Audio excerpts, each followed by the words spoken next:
Kw'izina ry'Imana Data na Mwana na Roho Mutagatifu. Inema y'Umwami wacu Yezu Kristo n'urukundo rw'Imana Data n'ubusabane kuri Roho Mutagatifu bihorane namwe.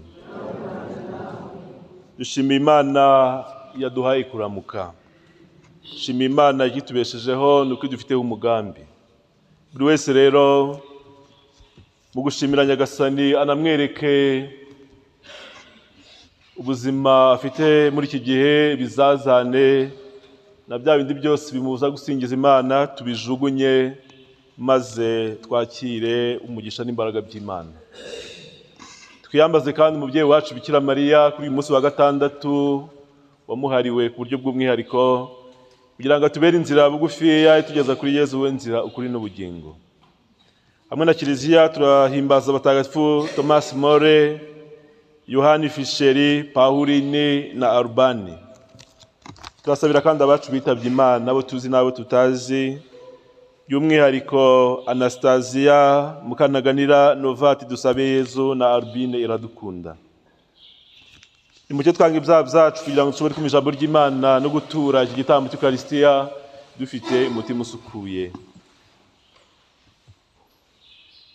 Nemereye imbere y'Imana ishobora byose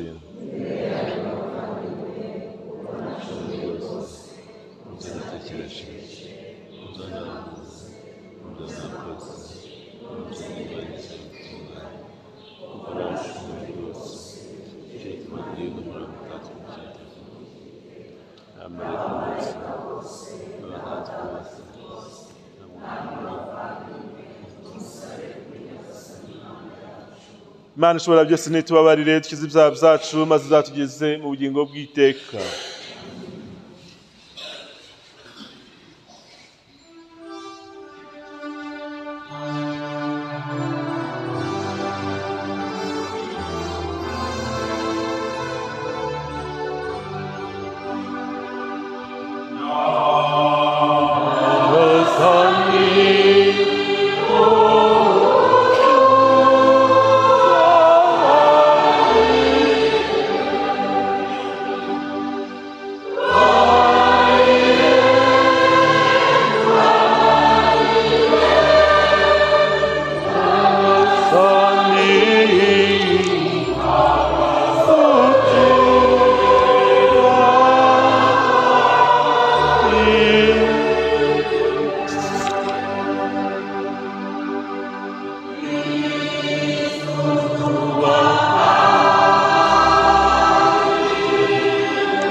Dusabe.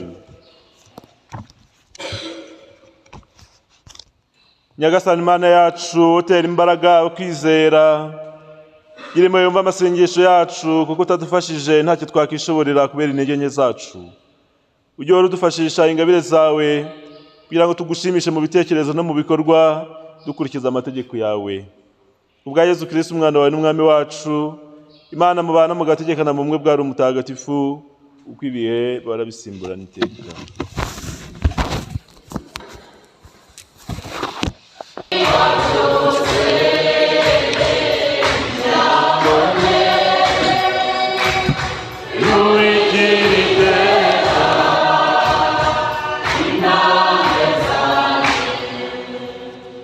Nyagasani Yezu nabane namwe. Amagambo yo mu Ivanjiri ntagatifu ko yanditswe na Matayo. Muri icyo gihe abigishwa bari bateraniye iruhande rwa Yezu ku musozi, maze arababwira ati ntawe ushobora gukorera abashebuja babiri, azanga umwe akunda undi, cyangwa azibanda kuri umwe asuzugura undi. Nimushobora gukorera Imana na bintu. Nicyo gituma mbabwira nti mwihagarikwa imitima nuko muzamera, ariko bibatunga cyangwa ku byo muzambika umubiri wanyu. Ubugingo se ntiburuta ibyo kurya? Umubiri se wo nturuta umwambaro? Nimurebe inyoni zo mu kirere, ntizibiba, ntizisarura, ntizihunika mu bigega, nyamara so wo mu ijuru arazigaburira. Mwebwe se nimuzitambukije agaciro? Inde muri mwe nawe yahagarika umutima ate washobora kugira icyo yongera ku bugingo bwe? Imyambaro iyo yabahagarikira iki umutima? Nimwitegereze indabo zo mu gasozi uko zikura, ntiziruha, ntiziboha. Nyamara rero ndababwira ko na Salomoni mu bukire bwe bwose atigeze yambara nka rumwe muri zo. Niba Imana yambika ryo icyatsi cyo mu murima kiriho none, ejo kikazatabwa mu muriro, mwe ntibazabarengerezaho mwabemera gato mwe? Mwibunza rero imitima muvuga ngo tuzarya iki, tuzanywa iki, tuzambara iki? Nibyo byose abanyamahanga bahibikaniraga. So mu ijuru azi ibyo byose ko mubikeneye, ahubwo mbere na mbere nimuharanire ingoma n'ubutungane bwayo, naho ibindi byose muzabigerekerwaho. Mwiterwa impagarara n'iby'ejo, umunsi w'ejo uzazana impagarara zawo. Umuruho wa buri munsi urahagije. Iyo ni ivanjiri ntagatifu. Muharanire mbere na mbere ingoma y'Imana, umuharanire kandi ubutungane muzangerekerwamo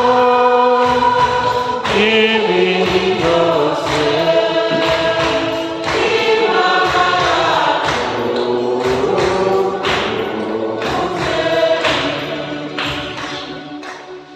Kristo Yesu akuzwe bavandimwe. Ntawe ushobora gukorera ba shebuja babiri, ba bosi babiri. Azanga umwe akunda undi. Bashaka kutubwira Imana ndetse na bintu. Muzareba kenshi umuntu yiziritse ku bintu biragorana kugira ngo akurikire Imana neza. Ndabeshya? Akenshi hari igihe usanga ibyo bintu cyangwa se iyo mitungo buri wese aba afite yaramubanye nk'ibigirwamana. Ntabwo rwose bizamugora ku munsi w'Imana ku cyumweru kuba yakigumira muri ibyo ngibyo, mu bucuruzi, mu matungo no mu zindi business zitandukanye, tukibagirwa ko ku cyumweru ari umunsi w'iki? Ari umunsi w'Imana. Uko rero ni ukujya mu bintu cyane no mu bitungo cyane, tukibagirwa n'aho bituruka. Nyamwanga iyo byavuye. Nyamara rero gufata akanya ukaza ugashimira Imana yabiguhaye, ugashimira Imana yaguhaye ubuzima, nibyo agaciro kagize gute? Gakomeye. Nyagasani ndagushimira ibyo wampaye, kandi tukanaririmba ngo nubyisubiza nzakomeza ngire gute? Nzakomeza ngushimire. Tukabiririmba rimwe na rimwe, tukanabyina, twenda gusenya ingoro y'Imana, ariko twagera hirya tugakora ibyo twishakiye. Naho byaba bitandukaniye na wa muntu wari ufite ibimodoka byinshi yajya gupfa ashaje ari aho ngaho, ngo bamuzanire kontake z'imodoka. Ufite imodoka 5 6, barazigwase ngo uzigire gute ko utava no mu burira huri? Byarangiye, ariko bavuga ati muzane kontake z'imodoka nzirebe badi, nzitegereze. Iyi ni ya Benz, iyi ni ya kamyo. Urabireba ariko ntacyo wagira gute? Ntacyo wahinduraho. Kandi nyamara n'ikindi tugomba kumenya nuko isaha nigera yo kugenda ntacyo uzayihinduraho. Kandi uko wabayeho ni nako uzagira gute? Ni nako uzagenda. Icyo biba nicyo uzagira gute? Nicyo uzasarura. Kana byubuse mu isomo rya mbere, ni wicisha inkota nawe uzicishwa inkota. Nuko ngo agiye gupfa arabareba, aravuga ati Mana ubitegereze kandi bazaryozwa ibyo bari gukora. Hari umuntu cyakora wari ugiye gupfa, cyakora yari umupagani, bari barimo baramwica nyine bashaka kugira ngo basahure ibye.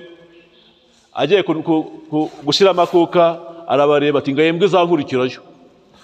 Nuko baramwica aragenda, ariko izo mbwa zamwishe nazo zaje gukurikiraho, nazo barazica, nazo zirapfa. Ariko twebwe nk'abakristu, kuko Yesu atwigisha ishabukira kura nabi, turasabwa gusabira abo bagira nabi ngo bagire gute, bahinduke. Nyagasani bababarire kuko batazi icyo bakora. Iyo ni imvugo ya Yesu Kristo. Bavandimwe rero, ntabwo Imana itubuza gutunga ibintu byinshi, ariko tuzirikane ko kugira Imana cyangwa uyu mwanya wa mbere mu byo dukora ari byo by'agaciro gakomeye. Reka rero tubisabirane, kubera ko tubikeneye, kubera ko twijandika mu by'isi, kubera ko duhibikana iby'isi gusa tukareka guhibikanira iby'ijuru. Dusabe Nyagasani dufate ukuboko, tumugirire icyizere kandi buri munsi, maze ibyo dukora bigira agaciro kandi bizatume tuba kuri iyi si tukazaronka ubugingo bw'iteka. Kiliziya rero yaduhaye umubyeyi wacu Bikira Mariya, ni umubyeyi mu by'ukuri udukunda cyane. Umubyeyi udukunda uko twaba dusa kose, uko twaba twiyandavuje kose, iyo tumugannye aradusukura, akaduheka, akadusimbagiza, maze akatushyikiriza Yesu Kristo uduha umugisha, utubeshaho, uduha imbaraga, uduha buri kimwe cyose dukeneye. Cyazana ngo uyu mubyeyi wanjye ni uwawe, umubyeyi wa Kiliziya, mwakire kandi nawe muhe umwanya wa mbere kandi wibanze mu buzima bwanjye, maze hafi ya Bikira Mariya na Yesu nzaseke, nzagira ibyishimo, nzagira imbaraga, bizatume mpinguka mu bwami bw'ijuru, ndi umuziranenge kandi nzabane nabo ubuziraherezo. Nyagasani rero aho umugisha imirimo y'amaboko yanyu, muhaye muronke, kandi Yesu na Bikira Mariya tubakomereho, nibwo tuzagira byose byiza hano kuri iyi si, tuhabeho neza duharanira ingoma y'Imana, kandi bizatume turonka ijuru.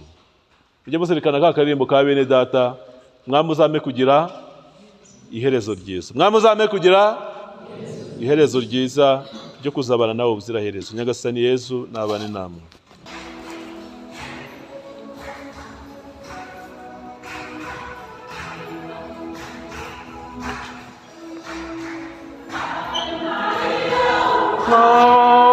Nikazir wamara durate umyewe ayama iyanyina wazampu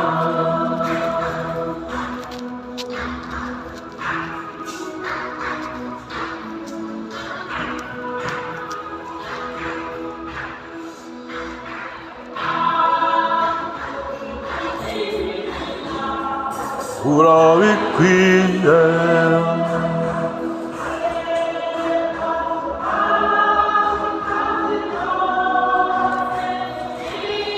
yamamare gahoro